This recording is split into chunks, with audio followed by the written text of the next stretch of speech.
thousands of dollars mishandled. Now the Rocky Mount mayor calling for an emergency session. In response to the state auditor's findings, Rocky Mount city manager said they've established a new department for collection services and will amend travel expense policies.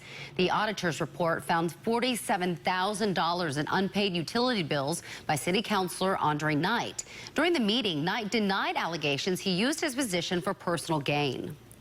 And I've been accused and alleged. And I just want to say I have served this community of Rocky Mount without expectation of personal gain my entire life.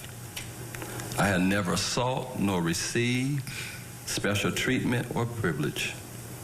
The city of Rocky Mount challenges the findings in the state auditor's report, and I stand with the city.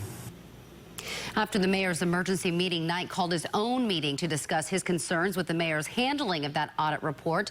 Colleen Quigley was at that meeting. She'll have more tonight at 6 o'clock.